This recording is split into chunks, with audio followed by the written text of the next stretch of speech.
Antes de começar o vídeo, eu gostaria que você se inscrevesse no canal, pois eu vejo que muita gente assiste aos nossos vídeos e não é inscrita, e isso é muito importante para a gente crescer aqui no YouTube. Esse vídeo deu muito trabalho, então macete o dedo no like e, por favor, deixe um comentário porque eu leio todos e respondo sempre que possível.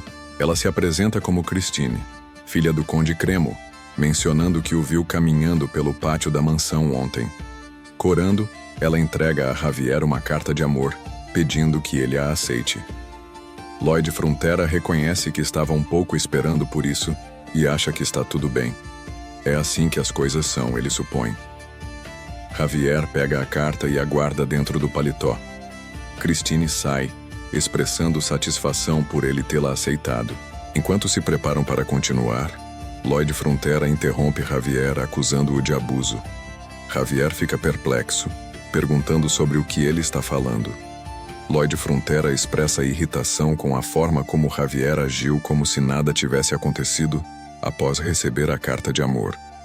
Javier fica confuso e questiona o que há de errado nisso.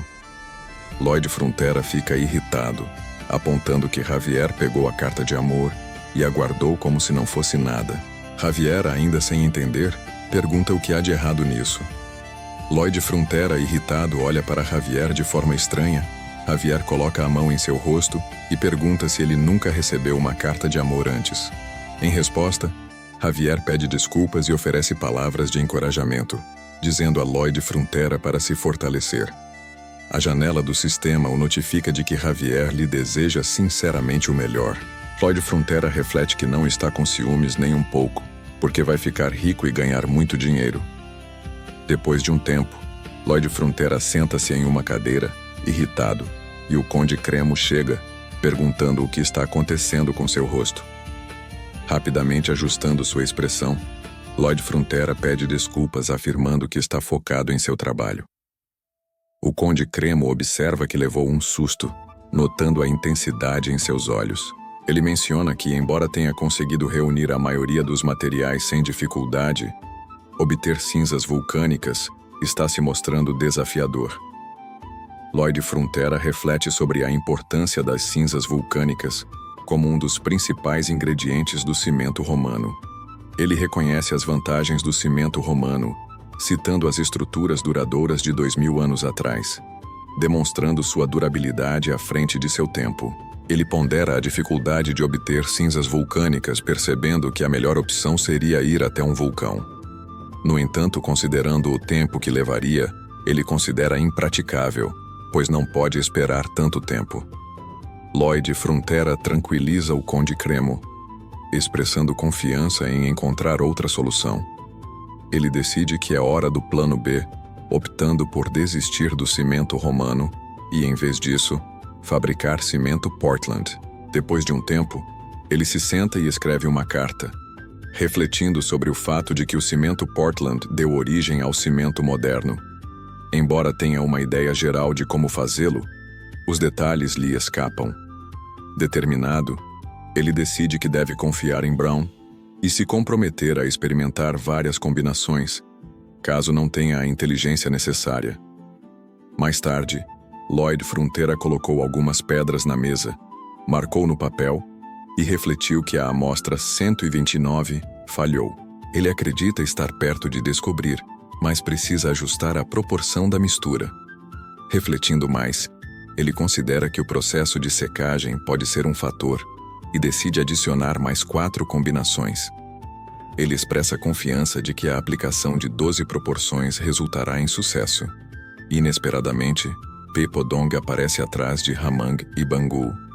Pe Podong pula em seu ombro, abraçando-o. Lloyd Frontera diz a eles que está ocupado e para dar um passeio sem ele. Hamang e Bangu também pulam em cima dele, apesar de seu apelo demonstrando afeição. Um Lloyd Frontera sobrecarregado protesta que não pode porque está muito ocupado. Eles persistem, balançando a cabeça. Frustrado, ele grita que lhes disse que está ocupado. Nesse momento, ele se lembra de seu cachorro de estimação. A história se transforma em um flashback quando ele testemunha a morte de seu cachorro e comparece ao seu funeral. Sentado perto do corpo sem vida, ele chora, sentindo remorso por não ter escovado seus pelos mais uma vez e por não ter brincado mais com ele. Naquele momento, ele reconhece que é o último membro de sua família. Retornando ao presente, ele pega Hamang, Podong e Bangul, abraçando-os com força. Ele declara que eles são mais importantes do que sua pesquisa. Caminhando com eles, reflete sobre seu comportamento, admitindo ser uma pessoa horrível. Os três olham para ele. Ele confessa que, apesar de tudo correr bem, os tratou como máquinas, percebendo que é o maior idiota do mundo e que teria muitos arrependimentos. Parando e sentando-se perto deles, ele expressa gratidão, reconhecendo que a mudança positiva se deve a eles. Eles respondem com alegria. A janela do sistema notifica que a criatura fantástica confessa seus sentimentos sinceros e o considera parte de sua família. E o nível de relacionamento com as criaturas fantásticas é descrito como um relacionamento de mestre e servo. Ele olha para a janela do sistema, surpreso com a revelação. Ele ainda o informa sobre o nível de relacionamento com as criaturas fantásticas, seu status como membro de gangue, uma nova melhoria para as criaturas fantásticas e a oportunidade de adicionar novas habilidades para elas, com o RP necessário sendo 500. Ele observa que este é um bônus inesperado. Podong, Hamang e Bangul também começam a tagarelar. Ele pergunta se eles querem que Bangul adquira as novas habilidades. Ele então concorda dizendo: tudo bem, se é isso que eles querem. Ele acredita que, independentemente da habilidade, ele certamente encontrará uma utilidade para ela. E além disso, é o que eles desejam de qualquer maneira. A janela do sistema notifica que a melhoria da criatura fantástica foi ativada. Escolha uma das criaturas. Bangul começa a melhorar e luzes enormes surgem. A janela do sistema informa que Bangul subiu de nível com sucesso e evoluiu para o nível +1. Como recompensa, Bangul recebeu uma nova habilidade, Mastigando Terra, no nível 3. Ele também notifica sobre outras habilidades adquiridas, incluindo digestão acelerada de terra no nível 3, lançador de esterco de aço no nível 3 e explosão vulcânica no nível 1. Ele fica chocado ao ver isso. A janela do sistema notifica que a explosão vulcânica está no nível 1. Ele exclama: "Isso é incrível!" Depois de um tempo, em Cremo, a cidade do comércio aninhada entre as montanhas, ocorre uma explosão. Todos se viram para olhar para aquele lado e ficam chocados. O Conde Cremo também testemunha o evento da janela. Enquanto isso, Bangul se transforma em um tamanho maior, deixando Lloyd e Javier atônitos. Ele usa sua habilidade para examinar alguns detalhes e conclui que são cinzas vulcânicas de verdade ali. Ele pergunta se Javier vê aquilo, afirmando que agora é um presente absoluto, mas Javier não responde. Ele pergunta se Javier ficou surdo, ao que Javier pergunta o quê. Ele se desculpa, percebendo que se esqueceu de instruir Javier a tapar os ouvidos. Repete a pergunta, e Javier, ainda sem entender, pergunta o quê. Ele exclama em voz alta que é feio. Javier retruca que não é tão feio quanto é. Frustrado, pergunta se Javier consegue ouvi-lo ou não. Javier, ainda perplexo, pergunta o quê. Ele reconhece que, graças a Bangul, resolveram rapidamente o problema do cimento e afirma que a chave para a construção é a velocidade. Vamos começar. Ele explica que a primeira etapa envolve construir e instalar uma fralda gigante para filtrar as cinzas vulcânicas. Há 5 camadas de malha na extremidade da fralda para coletar as cinzas. Ele chega à cidade com Bangul. Ele tapa os ouvidos e diz que vai ventar. Todos tapam os ouvidos e venta. Ele então pensa que eles deveriam ativar a explosão vulcânica de Bangul. Ele anuncia novamente que, mais uma vez, ela vai explodir. Todos ficam parados tapando os ouvidos. O Conde Cremo acha que consegue ver que ele não é um engenheiro comum. Ele também nunca ouviu falar dessas técnicas e da invocação de criaturas. Lloyd acredita que neste projeto ficará de olho nele e então apresentará um relatório detalhado à Sua Majestade, o Rei. Ele esfrega o rosto em Bangu e pensa que, se os rumores forem verdadeiros, então é um desperdício mantê-lo no interior. Ele acredita que, uma vez reunidos os ingredientes para o cimento, é hora da segunda etapa: construir um caixão para despejar o cimento e colocá-lo no mar. Ele pensa que usará Hemmings de uma só vez para remover toda a água do caixão, e a terceira etapa envolve cobrir o fundo do caixão com postes de fricção. Javier coloca um martelo em seu ombro e pergunta quando as próximas correspondências serão recebidas. Ele pede para esperar um momento, explicando que estão trabalhando duro para entregá-las, e sorri. Javier pergunta sobre a expressão, ao que ele responde que estava refletindo sobre o quão obediente tem sido. Ele observa que nem sequer proferiu sua declaração habitual, afirmando ser um cavaleiro e questionando por que deveria realizar tais tarefas. Javier o observa, afasta-se e comenta que é um cavaleiro, questionando por que deveria ser ele quem martelava. Lloyd afirma que ele é o cavaleiro que o acompanha. Ele acrescenta que, se os postes não forem martelados, não ganharão dinheiro, não conseguirão saldar suas dívidas, e se ele sucumbir ao estresse, o barão ficará triste. Além disso, se ele ficar acamado, a baronesa também poderá adoecer. Javier olha para ele e Lloyd, que está implorando, e implora para proteger sua família, enquanto expressa sua disposição em ajudá-los. Ele então recua e começa a trabalhar, batendo o martelo no bloco de madeira. Ele contempla que, após completar sua sessão regular de treinamento com Javier, ele irá utilizar o lançador de esterco de aço da Bengal para construir a estrutura de aço. Ele prevê que, finalmente, o tão esperado cimento será derramado, o caixão será desmontado assim que o cimento estiver endurecido, e a plataforma marítima artificial estará completa. Ao lado do Conde Cremo, ele observa a plataforma e observa que ela está 50 centímetros mais alta do que o nível da água na maré alta. Ele sugere que colocar uma estátua de sereia ali criará a ilusão de que ela está flutuando. Ele expressa algumas dúvidas, dizendo que honestamente não consegue acreditar, e questiona se a fundação pode realmente suportar o peso da estátua. Se tiver sucesso, ele garante que não ficará decepcionado com as taxas de construção. Ele então prossegue para a descida. Depois de um tempo, alguns barcos se reúnem em torno de uma estátua de ouro, e as pessoas aproveitam uma festa dentro dos navios. Lloyd Frontera usa uma gravata e comenta que ela é muito desconfortável. Ele pergunta a Javier como ele aguenta essas roupas. Javier responde, agindo como se fosse a primeira vez que as usa, e se lembra de vê-lo usando trajes semelhantes em eventos de vez em quando. Ele observa que já faz um tempo e acha Javier elegante. O Conde Cremo anuncia atenção. Todos, por favor, olhem para cá. Este é o jovem que tornou esta estátua realidade. As pessoas o elogiam e expressam sua admiração por um trabalho bem feito. A multidão cerca Javier, ignorando Lloyd Frontera. Alguém comenta que Javier é muito equilibrado, enquanto outra pessoa observa que seu rosto é perfeito, assim como seu talento. Outra pessoa pergunta se pode apertar sua mão. Lloyd Frontera acredita ser mais inteligente do que a maioria. Ele previu que todos se reuniriam ali. Ele definitivamente não sente ciúmes e prefere transferências rápidas de dinheiro a elogios.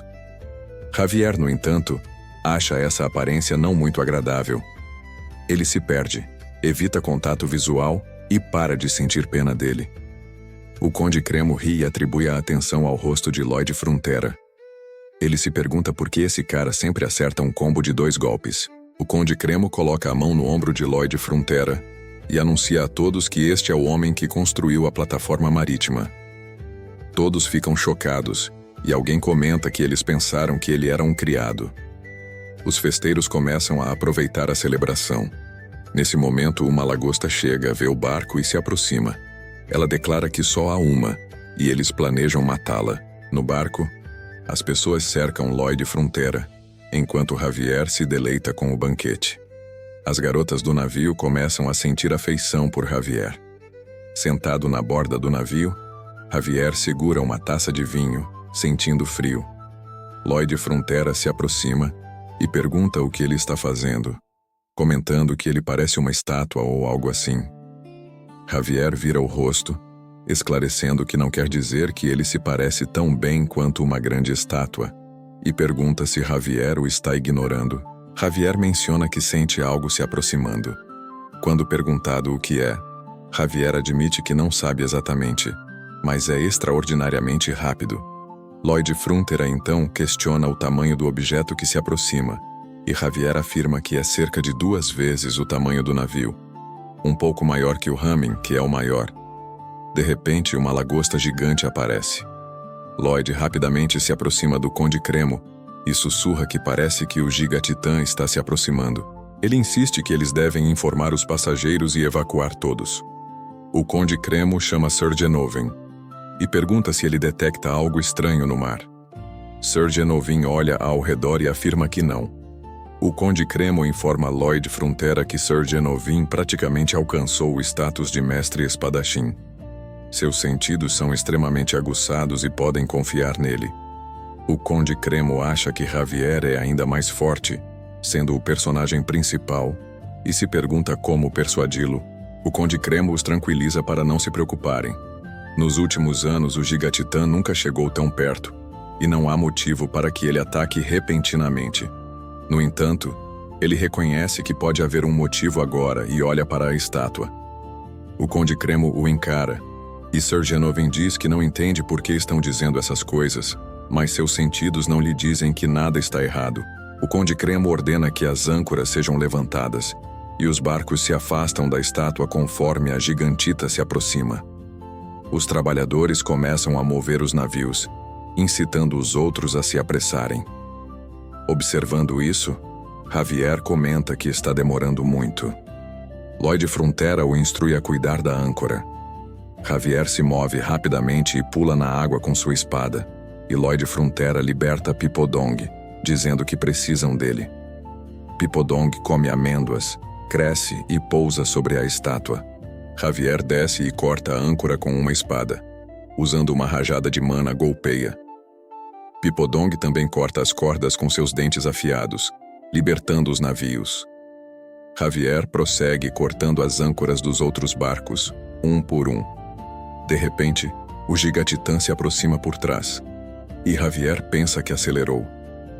Os navios começam a se espalhar, mas o Giga-Titã ataca um navio, fazendo com que os passageiros caiam na água. Pipodong senta-se, abraçando a estátua, mas o Giga-Titã a quebra.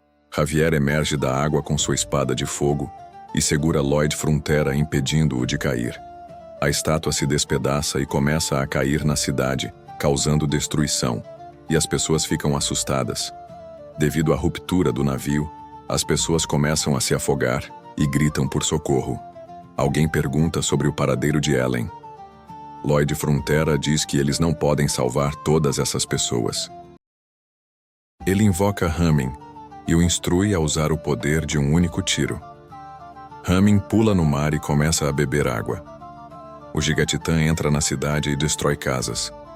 Javier percebe o Giga-Titã se movendo em direção à cidade e insiste que eles devem detê-lo. Ele vê Lloyd Frontera sentado em uma mesa quebrada, que está de cabeça para baixo, parecendo um barco. Ele pergunta para onde Lloyd Frontera está indo, apontando que o Giga-Titã está no outro sentido. Lloyd Frontera responde que é por isso que eles têm que correr para cá, chamando Javier de idiota. Ele questiona se ele quer lutar contra aquele monstro e se perdeu toda a sua sanidade.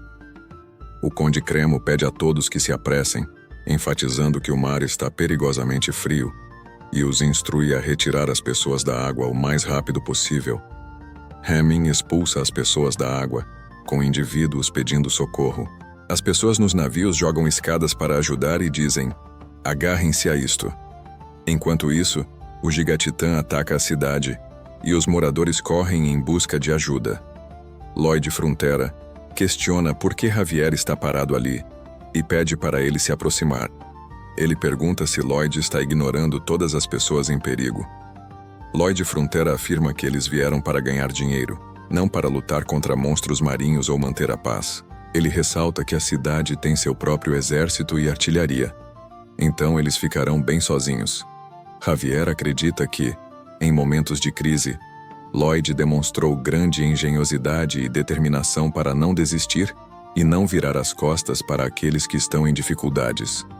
No entanto, Lloyd argumenta que eles estão ocupados com seus próprios assuntos e questionam por que precisam proteger a cidade de outra pessoa. Ele sugere que fugir é a coisa racional a se fazer. Javier reflete que no final, ele percebe que este é realmente quem ele é. A janela do sistema notifica que o índice de aprovação de Javier caiu 5 pontos, mas seu índice de aprovação agora é de mais 1 ponto. Isso também indica que seu relacionamento com um personagem importante piorou, mas ele garante que eles não perderão RP por isso. E o RP atual é de 1901. Javier saca sua espada e declara que jamais conseguiria fazer isso. Lloyd Frontera o aconselha a parar de tentar ser justo o tempo todo, enfatizando que, se ele voltar para lá, morrerá. Ele transforma sua espada em uma prancha de surf, utiliza o poder da explosão de mana e surfa no mar. Do outro lado, pessoas no castelo declaram que os canhões estão prontos e disparam. Eles atacam o Giga-Titã e um soldado observa que ele nem sequer se mexeu.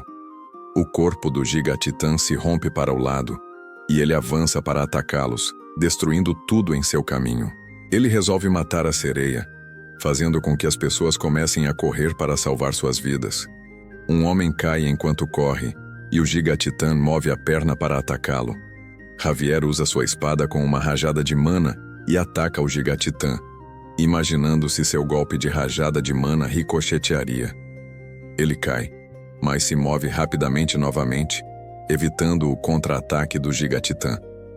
O Giga-Titã tenta atacar Javier, mas ele rapidamente recua para se salvar. Ao se mover para atacar novamente, Javier pensa que não consegue se esquivar e cai para trás. O Giga-Titã move seu chifre para atacar Javier, que pensa tê-lo dominado, e isso basta. Ele reconhece que sabe que nunca vencerá esse tipo de monstro, e que pode até morrer ali, mas se recusa a morrer antes de garantir a segurança das pessoas. Enquanto isso, Lloyd Frontra tenta remar o barco da mesa e comenta que não é como se ele fosse um personagem super poderoso. Mesmo que ele tenha RP, é tudo relacionado à construção e não há nada que ele possa fazer. Ele questiona o que poderia fazer mesmo se voltasse para lá, afirmando que também é humano e que parte seu coração quando a cidade é destruída e pessoas se machucam. Ele enfatiza que não há nada que ele possa fazer. Ele pondera que, se fugir assim, a cidade será destruída, e se a deixar ser destruída, o pagamento da taxa de construção será atrasado. Lloyd Frontra instrui Bengal a retornar, reconhecendo que o pagamento da taxa de construção será atrasado. Bengal usa a explosão vulcânica, aumenta de tamanho e avança em direção à cidade com Lloyd Frontra em suas costas. Lloyd Frontra xinga, dizendo que está morto a maldita lagosta gigante. Enquanto isso, Javier tenta revidar contra o Giga-Titã. Ele pula, usa o monoblasto e pensa que ele ainda é um animal, afinal então seu ponto fraco deve ser os olhos. Ele enfia a espada nos olhos dele, e nesse momento Ramang chega e o ataca. O Giga-Titã joga Ramang para trás, e ele cai sobre a cabeça de Lloyd Frontra. Lloyd Frontra pergunta como ele ousa mexer com seu fluxo de caixa. Javier parte para o ataque pensando que agora é sua chance. Ele ataca com fogo, mas não tem efeito, fazendo-o acreditar que é impossível. Ele também não consegue passar por aqui. Ele luta para encontrar um lugar para atacar adequadamente, percebendo que pensou que poderia vencer inicialmente, mas agora não vê uma saída ainda. Questionando-se sobre o porquê de se sentir tão calmo, ele atribui isso ao retorno do Mestre Lloyd, interpretando seu retorno como um sinal de que há uma maneira de vencê-lo. A cena muda para 2 minutos e meio antes, com Lloyd Frontra montado nas costas de Pipodong, instruindo-o a não se aproximar muito e a levá-los para perto, para que ele não os detecte. Eles chegam perto do Giga-Titã, e Lloyd Frontra pensa que precisa encontrar seu ponto fraco. Javier continua a atacá-lo repetidamente, e Lloyd Frontra o observa, percebendo que o monoblasto de Javier não está tendo absolutamente nenhum efeito. Ele se pergunta como ele é tão forte e do que é feito. Ele contempla o que é feito e pensa que é isso. Ele se pergunta se é possível escanear. Ele usa sua habilidade, detecta seu ponto fraco e acha ótimo que até os seres vivos sejam feitos de alguma coisa. Afinal, eles podem ser observados. Ele analisa que é uma mistura de dentina e quitina, com impressionantes 1 metro de espessura. Em nível molecular, é uma estrutura de 3 camadas em forma de favo de mel firmemente entrelaçadas, formando uma armadura de última geração. Javier se move para atacar e ele explode. Ele se pergunta o que é aquilo, percebendo que a energia do ataque de Javier migra para um único ponto. Ele descobre que a energia se acumula em seu chifre oco e então é liberada. Determinando que a primeira coisa a fazer é cortar o chifre, o sistema notifica o modo de simulação. Lloyd Frontra detecta seu corpo e identifica um ponto onde há uma bolsa de água para sua garra hidráulica. Se eles atingirem aquela área nesta direção com um monoblasto, eles podem destruir aquela coisa. Javier pergunta o que eles devem fazer. Lloyd Frontra faz gestos com as mãos para indicar um movimento de corte. Javier questiona se ele perdeu todo o controle de si mesmo. Lloyd Frontra continua gesticulando com as mãos e instrui a cortar seu chifre. Javier salta dali e cai sobre ele, pensando que mesmo que corte seu chifre não será fatal. Mas o mestre Lloyd Frontra jamais diria algo que não pudesse ficar atrás. Ele se move para atacar, e Lloyd Frontra menciona que, embora o chifre seja oco, cortá-lo não será fácil. Círculos de mana não são só bater forte. Javier pergunta o que ele deveria fazer. Lloyd Frontra o aconselha a fazer isso rápido, mesmo que seja mais fraco, enfatizando uma abordagem extremamente rápida. Javier ataca observando que é mais fácil falar do que fazer.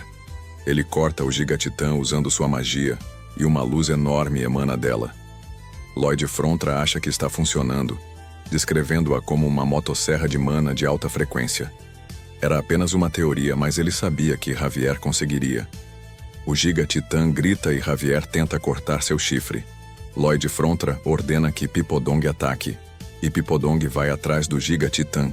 Javier corta seu chifre com sucesso. Lloyd Frontra fica no topo de uma casa, observando a cena, e o instrui a mirar na área entre o ponto onde suas patas do meio se encontram e da cauda em direção à cabeça, em um ângulo. Ele menciona que o pagamento da construção não será atrasado se Javier receber uma rajada de mana daquela direção. Javier se aproxima da perna para atacar, mas o Gigatitã contra-ataca. Javier fica chocado ao ver isso. Javier contempla sua destruição iminente e se vê entre Pipodong e o Gigatitã. De repente, Pipodong chega, rapidamente agarrando Javier e o puxando para longe. Se você gostou, deixe seu like e se inscreva para a continuação.